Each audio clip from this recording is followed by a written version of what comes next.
Hello friends, welcome to Cooktails. আজকে আমি আপনাদের সাথে শেয়ার করে নিচ্ছি আড় মাছের একটা অন্যরকম রেসিপি। আপনারা যারা বিভিন্ন রকম মাছ খেতে পছন্দ করেন তারা নিশ্চয়ই জানেন যে আড় মাছ খুবই সুস্বাদু একটি মাছ। এটি ঝোল, ঝাল, কালিয়া সবই ভালো হয়। তবে আজকে আমি রান্না করব আড় মাছের দো পেঁয়াজা। রান্নাটা আমি কিভাবে করি তা জানতে ভিডিওটি শেষ অবধি দেখতে থাকুন।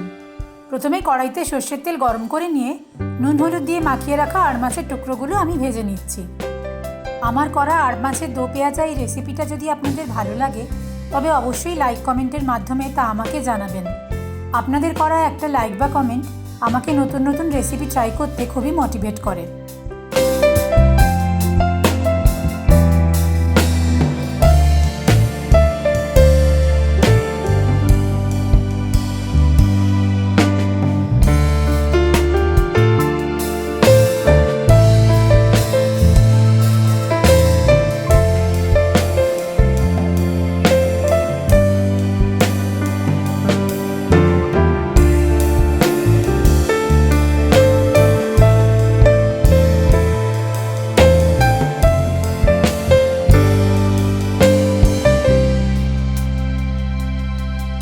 মাছের টুকরোগুলো এপিট ওপিট করে ভালোভাবে ভাজা হয়ে গেলে মাছ ভাজার তেলের মধ্যেই আমি দিয়ে দিচ্ছি পেঁয়াজ কুচি। পেঁয়াজ কুচিটা সামান্য লালচে করে ভেজে নেব।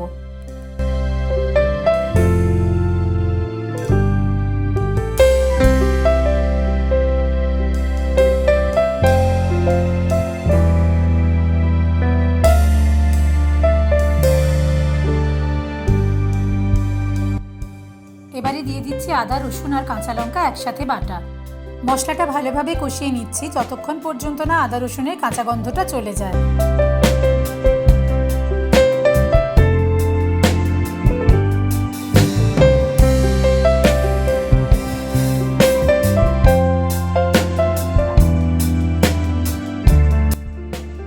দিয়ে দিচ্ছি স্বাদ মতো নুন, পরিমাণ মতো হলুদ গুঁড়ো,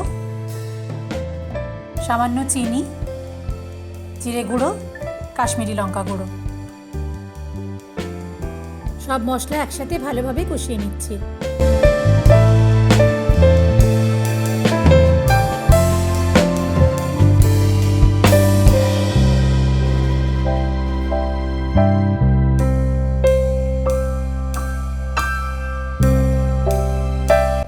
এবারে দিয়ে দিলাম পরিমাণ মতো জল।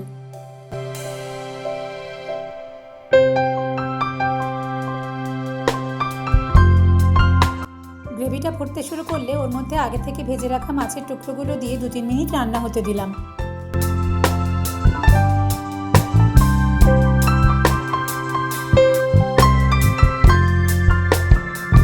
সব শেষে এর মধ্যে অ্যাড করব ভাজা পেঁয়াজ বা বেরেস্তা। রান্নাটা যেহেতু দো পেঁয়াজা তাই দুবার পেঁয়াজ ব্যবহার করলাম, প্রথমে কষানোর সময় আর তারপরে একেবারে শেষে। এই বেরেস্তাটা অ্যাড করাই এই রান্নার স্পেশালিটি। শুধু এটার জন্যই স্বাদটা সম্পূর্ণ অন্যরকম হবে। বেরেস্তাটা অ্যাড করার পরেই আমি গ্যাসটা অফ করে দিয়েছি, কারণ আমাদের রান্না একদম রেডি হয়ে গেছে।